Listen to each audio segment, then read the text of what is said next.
శ్రీమాత్రే నమః. అందరికీ నమస్కారం. ఉడతా భక్తి, ఆ భక్తికి కారణమైన పూర్వజన్మ. ఉడతా భక్తి అనే పదం మన రోజువారీ సంభాషణలోనూ వింటుంటాం. మనం చేసే చిన్న సహాయం పెద్దదిగా కాకపోయినా ప్రేమతో చేసినదే అయితే దానికి అంతరార్థం ఉంటుంది. ఆ భక్తి మూలం రామాయణంలోని ఉడత కథ. సేతుబంధన సమయంలో వానరసేన పెద్ద పెద్ద రాళ్ళు మోస్తుండగా ఒక చిన్న ఉడత కూడా తనంతట తానుగా ఇసుక రేణువులను రోలుతూ రామకార్యానికి తోడ్పడింది. ఆ చిన్న సహాయం చూసి శ్రీరాముడు హర్షించి తన చేతులతో దాన్ని నిమిరాడు. ఆ సమయంలో పడిన రాముని వేలముద్రలు నేటికి ఉడతల వీపుపై కనిపిస్తాయనే విశ్వాసం ఉంది. కానీ ప్రశ్న ఏమిటంటే, ఆ ఉడతకు ఆ భక్తి ఎలా కలిగింది? ఆ చిన్న జీవికి రామకార్యానికి సహాయం చేయాలన్న ఆలోచన ఎక్కడి నుంచి వచ్చింది? అద్భుత రామాయణం ప్రకారం అది ఆ ఉడత పూర్వజన్మలో చేసిన పాపానికి పశ్చాత్తాపానికి ఫలితం. పూర్వకాలంలో కాశీనగరంలో ఒక బ్రాహ్మణ కుమారుడు విద్యలన్నీ నేర్చుకుని తిరిగి స్వగ్రామానికి చేరాడు. తన పాండిత్యంతో అందరినీ ఆశ్చర్యపరిచాడు. ప్రజలు అతని తండ్రిని పొగడటం మొదలుపెట్టారు. కానీ తండ్రి ఎప్పుడు వినయంగా, ఇంకా నా కుమారుడు చిన్నవాడు, నేర్చుకోవాల్సింది చాలా ఉంది అని చెప్పేవాడు. ఆ మాటలు కుమారునికి గుచ్చుకున్నాయి. తండ్రి ఉన్నంత వరకు నన్ను ఎప్పటికీ చిన్నవాడిగానే చూస్తారు అన్న దురాలోచనతో తండ్రి చనిపోతే బాగుంటుందని అనుకున్నాడు.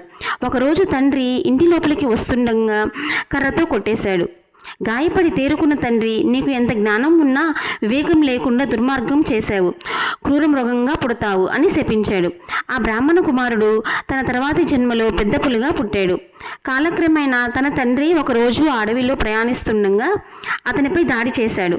తండ్రి అప్పుడు అన్నాడు, ఇంకా క్రూరత విడవలేదా? ఇక ముందు ఎవరికి హాని చేయని ఉడతగా పుడతావు అని మరలా శపించాడు.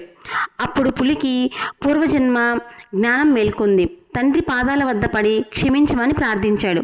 దయతో తండ్రి అన్నాడు, నీవు ఎవరికి ఉపకారం చేయకపోయినా ఏదో ఒక రోజు పక్కవారికి చిన్న సహాయం చేస్తే సాక్షాత్తు శ్రీ మహావిష్ణువు నిన్ను స్పర్శిస్తాడు, నీ శాపం తీర్చబడుతుంది. ఆ తర్వాత ఆ ఆత్మ ఉడతగా పుట్టి సముద్ర తీరంలో సంచరిస్తూ జీవించింది. రాముడు సేతుబంధనలో ఉండగా తన శక్తి కొలది ఇసుకను మోసింది. ఆ చిన్న సేవకు ప్రతిఫలంగా రాముడు తన చేతులతో దానిని నిమిరాడు. అది ఆ బ్రాహ్మణ కుమారుని విమోచన క్షణం.